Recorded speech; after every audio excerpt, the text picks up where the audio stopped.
Kajenga, one of Nairobi's most vibrant yet undeserved informal settlements, a quiet transformation is taking place. A spark of hope has begun to shine. This is the story of G-Thamini organization and the lives it is changing.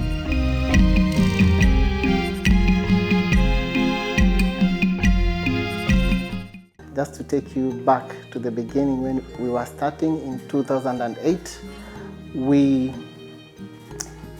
were sitting, and I can remember it just like yesterday. We were debating what name should we go with. There were a lot of names, and we went with G-Thamini, G for self, okay, and Thamini for value. Okay. So G-Thamini stands for self-value, and we put, instead of J-I, we put G because we were young back then, and whatever we were doing was not for ourselves. We were looking to do something for the young people, so we added a bit of swag in it and called it the G. We removed the J-I, we put the G. When the story of G-Thamini is being told, one thing that we really love about G-Thamini is the way we started. It was so natural, it was so organic, in that when we were starting, we would go to schools, local community schools, every Saturday with those green paper bags that were banned, and we would go with those storybooks to those schools and read for the children. So our story is one of need driven, whereby we were pulled by the needs of the community, and it has been so ever since.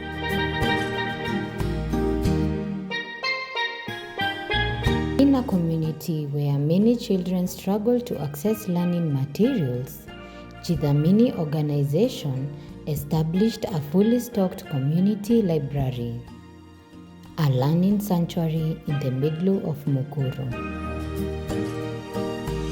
How are you? Thank you for the good work. In terms of success, we are pleased to have some few of us that went to the university, at least 16 students. They scored and they got a ticket to the university. Also, we had the grade 8, the last grade 8, that is class 8, 844 system.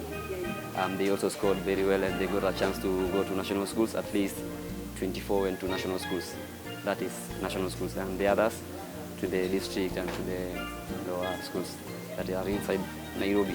We used to have a smaller library that served 28 kids. Now we have this very big one that serves 120, and we are looking forward to have a bigger one that will serve at least 250. Because during this holiday, at least in the morning, we serve 120 kids, and sometimes you have to keep the others waiting outside.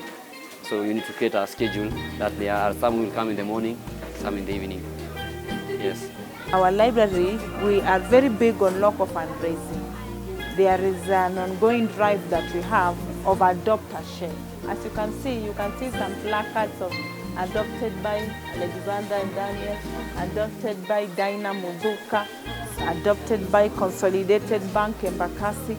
So we have this ongoing drive whereby we reach out to organizations, companies, corporates, individuals to be able to come in and adopt a shell. For many children here, this is their first doorway into academic excellence, creativity, and a future beyond the limitations around them.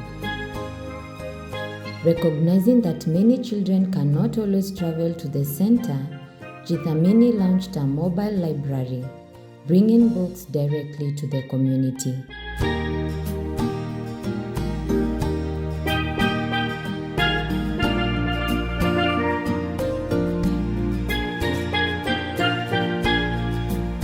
So currently we do our evaluations, our baseline and end line, and the success that we see over the course of the year from the baseline to the time we come to do our end line is a massive transformation of a child who can be able now to write an essay through the essay competition that we do. Some of the children who emerged the top are all thanks to the mobile library.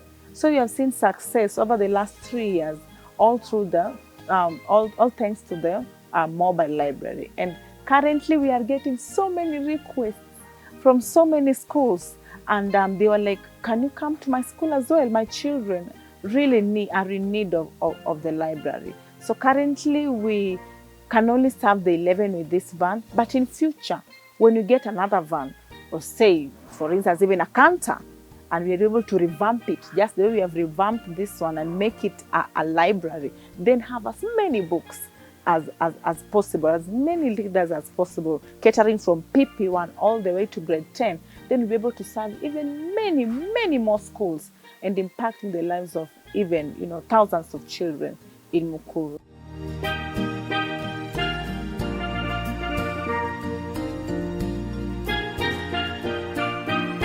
But I wished to see the kind of books that you have inside here. Yeah, I can show you.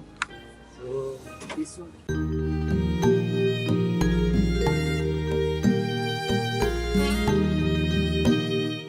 So we have different storybooks, different genres. You can see this one is for standard 4. You can see the content. They are just stories, short stories the kids get to read. And starting from grade 4 to grade 8, we get to ask them questions to make sure that they have learned something from the story. Okay. So that we can give them another storybook.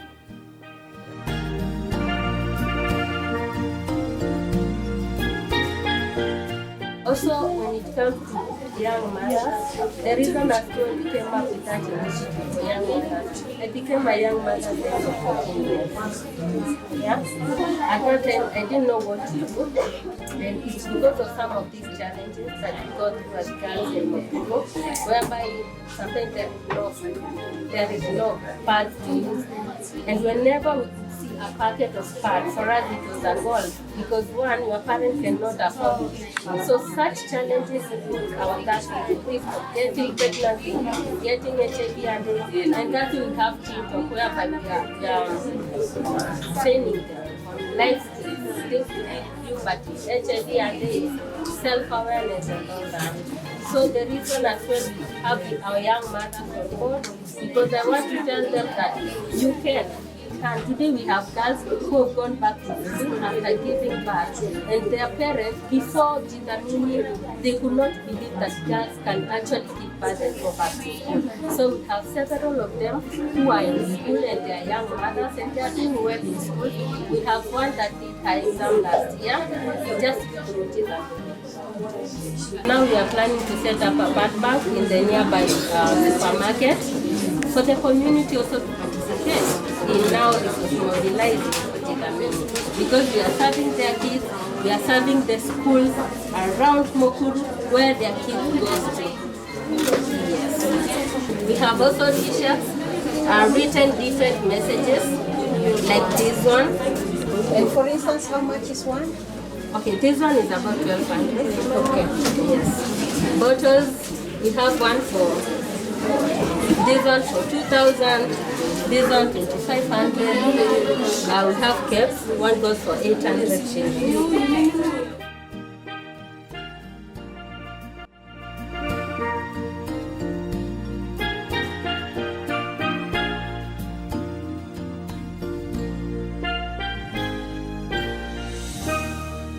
Among the many lives touched by G-Thamini is a young mother of 3.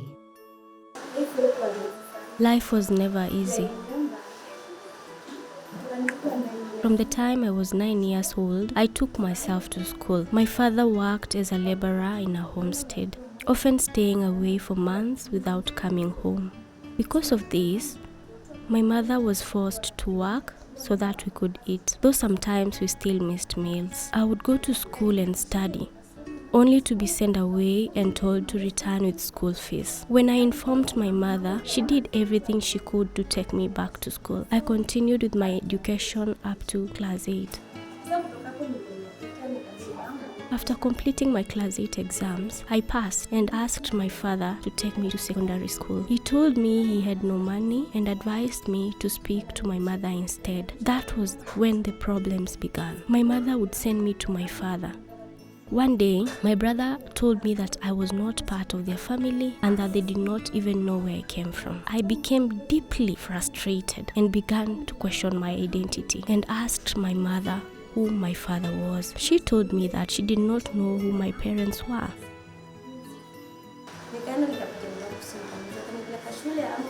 I decided to call my father and ask him whether he would consider taking me to secondary school. What he told me was hurtful. He said that I was not his child and that I should go and be a prostitute, get married, or look for work. I don't know you. From there, I decided to overdose and end my life. I went out to the farm and slept there overnight. Because people around our area knew how I was mistreated at home, they went to look for me. But my mother told them she did not know where I was. As one of them was cutting grass of their cow, they found me at around 5 a.m. They asked me what I was doing there. I informed them that I had been beaten and chased away, that I should go and look for work or get married. I came to Nairobi and started working. While I was working at the place where I had secured a job, I met the son of my employer. After being in a relationship with him, I became pregnant with my first son. This man used to physically abuse me, and for a long time, I endured it in silence. Then one day, the violence became extreme. He attacked me brutally. I later found myself in the hospital for 3 months. After that incident, I asked his family about his whereabouts. They told me that he ran away and the chief was summoned. I was asked to provide my parents' contact details. My mother and father were called and they came and requested to take me back home. When we arrived there, I discovered that I was pregnant with my second child. From that moment, I felt an overwhelming hatred towards myself. I thought about how young I was, and yet I had already become a mother of 2 children. I left my children behind and returned to Nairobi. I was living in denial, convincing myself that I did not have children. I stayed in Nairobi without going home or communicating with my family, claiming that I had no parents, no children, and no one at all. I met a young man and we fell in love with each other. I was afraid to tell him that I was a mother of 2, because even by appearance, I did not look like one. I looked young. Yet, he loved me. Her journey is one of pain, hardship, and deep resilience. Through counseling and empowerment sessions, she found hope again and a chance to rebuild her life. I met Valentine, and desperate for work, I asked her if she had any clothes I could wash. And again, on the second day, I began to feel that she was different. I decided to open up to her, hoping that as a fellow woman, she might offer some guidance. I shared my story, the pain I had carried for so long. Valentine listened, offering counsel and comfort. Through her words, I started to accept. I confided in her about a man who loved me, and I shared my fear of telling him that I was a mother of 2, because he had no idea. She listened and told me that one day she would come and speak to him about my situation. When she came, she spoke to him about my story. At that time, I was pregnant with my 3rd child. He listened, understood, despite everything. Now, the man is currently unemployed, and sometimes it is I who provide for the family when I manage to get small jobs. When life becomes too hard, I call Valentine for help, and she always comes through. She introduced me to G-Thamini and helped me register with Sister Circle. Valentine enrolled me in a school of hair and beauty. When I am not working, I attend classes. My husband also works hard whenever he can, and together we are aiming to build a better life. And that is the story of my life. Today, Leah stands strong, not because her challenges disappeared, but because she no longer walks alone.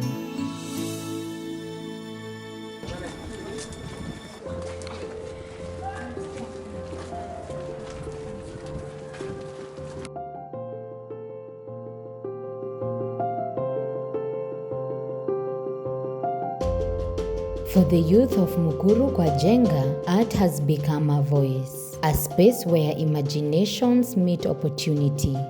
Since it's a series, the subject is the giraffe. Okay. Yeah.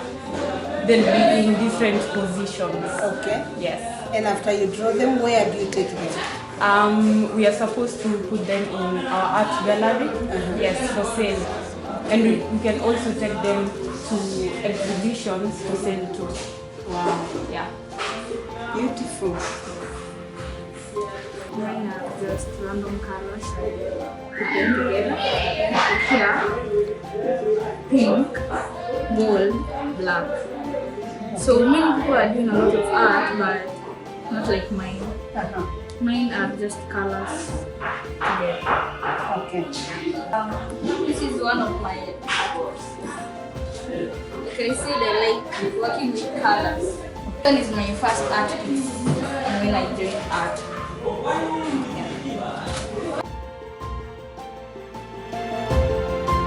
I joined G-Thamini back in 2015. I came here for doing art, and this one is my recent piece, the biggest piece that I have. It's about a window film. When you wake up in the morning, and then you find a mist stuck on the window frame, so someone wipes it with the hand.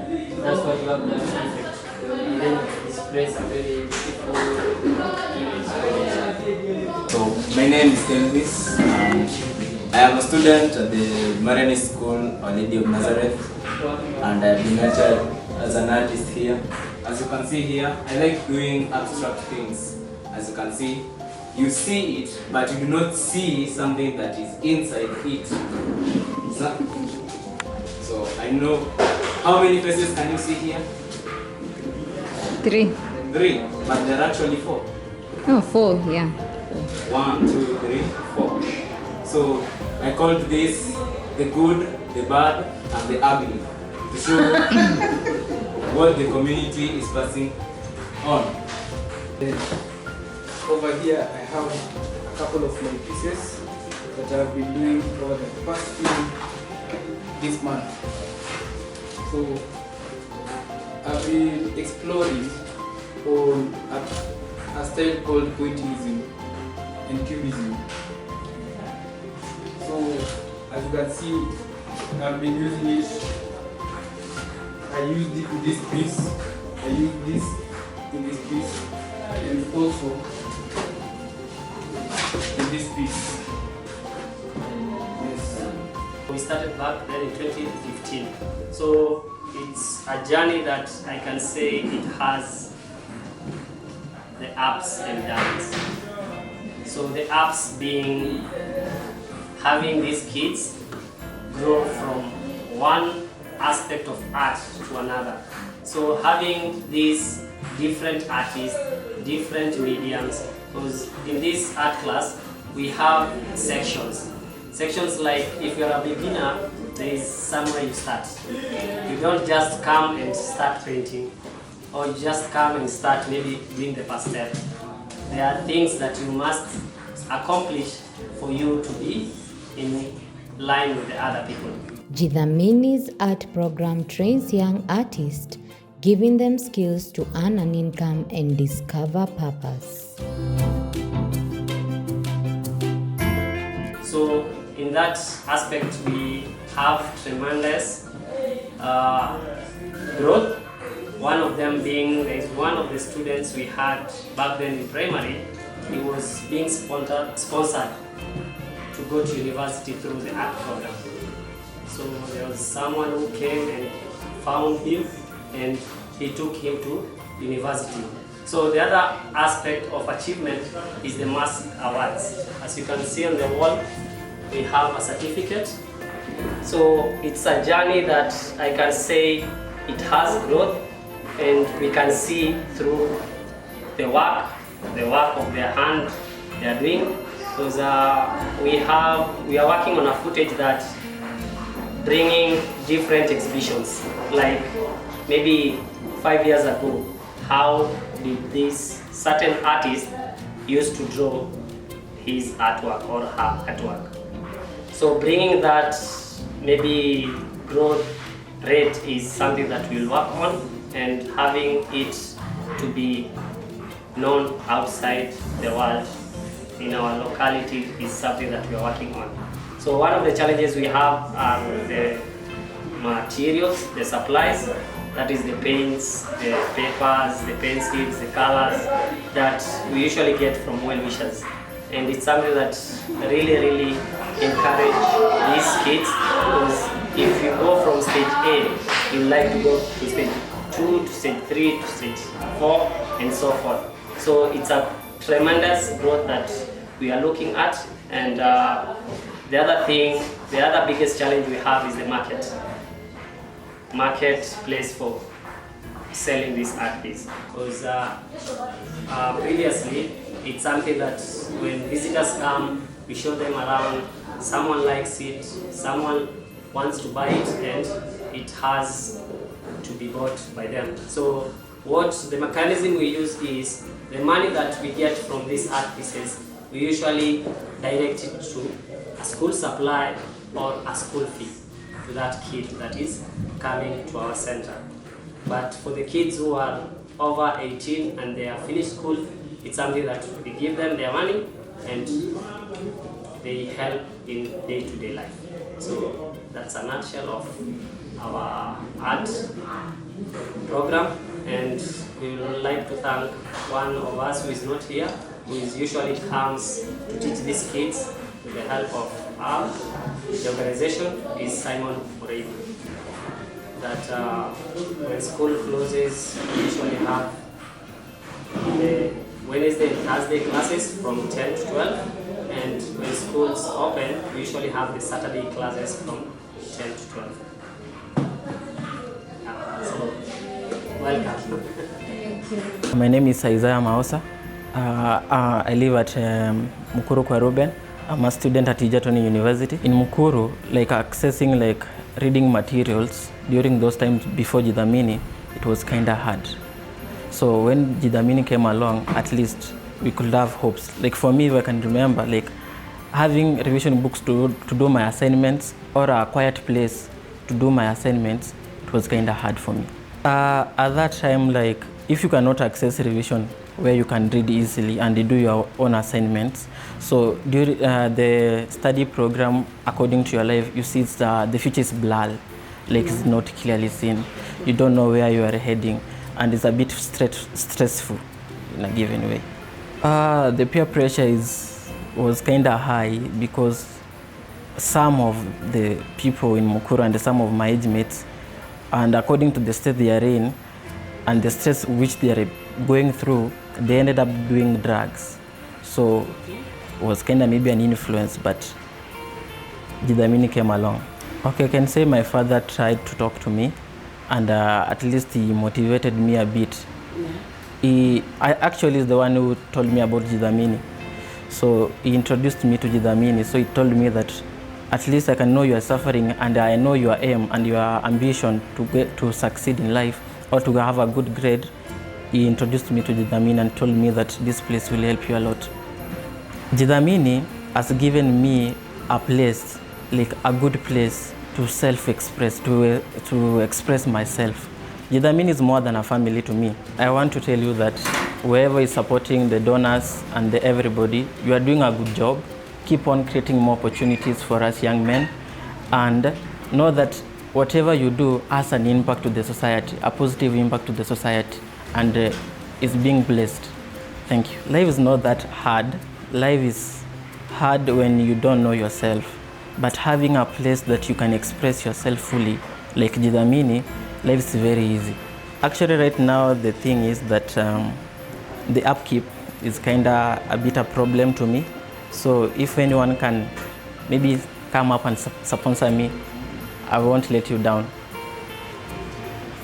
My name is David Kinyo, and reside here in Mukuru kwa Njenga.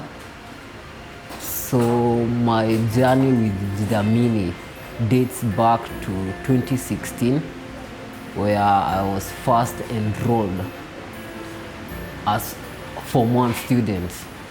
So after completing my class 8, G-Thamini were looking for young, passionate students to sponsor them in their academics. And how they found me is that they went to my former primary school. They discussed with the headmaster and told them what they are doing, and they would like to sponsor one of their brightest students. There is when our head teacher referred me to G-Thamini. So G-Thamini came to me. First, they came to our house, first meeting, and they told us who they were and what they were looking for. Yeah, that is where my journey with G-Thamini started. So I was enrolled first as a Form 1 student, studied from Form 1 till Form 4. And after completing my high school, G-Thamini came in and also sponsored me in uni. I wasn't even thinking of going to a proper high school. I was just thinking of, because of my parents, the way they were financially then, they could not afford a better school for me. So before G-Thamini came, I was just thinking of going to a local high school here, and I did not expect much. So after G-Thamini came to our house and looked for me, it was a life-changing moment, and I was so inspired. I was so amazed, and I remember a funny story. Previously, I have never worn a butter shoes, but after G-Thamini sponsored me, that was the first time I wore butter shoes. Game changer. Yeah. So you experienced a game changer. Yeah. My dreams at first when I was enrolled at G-Thamini. Okay, at first in my high school life, I wanted to be an IT expert. Okay. But after completing high school, that changed. In uni, I did a different course, real estate management. So my goals changed. With G-Thamini, I'm step away to realizing my goal of being a real estate agent. Okay. So I'm waiting for my graduation to be next year. The other thing is that with their support, they are really changing lives, and they are leaving a mark on people's lives. For instance, I myself have been a beneficiary of the well-wishers and those people who support G-Thamini. So my word to them is that they continue whatever they are doing, and they can help other needy students, because we have other needy students in the community. They can also reach out and help sponsor a kid. Okay. By sponsoring a kid, they will have changed their life. Okay, so the experience has been really interesting. Having to, okay, so my role at the library, I tutor students one-on-one. Okay. So right now, the our academic system changed. Now we have the CBC program. Yeah. And it has been quite humbling because I have to go back, read again, so that I can ensure that whatever I'm telling the students, it's up to date and it's what they are being taught at school. So the experience of having to review my notes and explaining to them in a simple way that they can understand, it's been a good experience to me.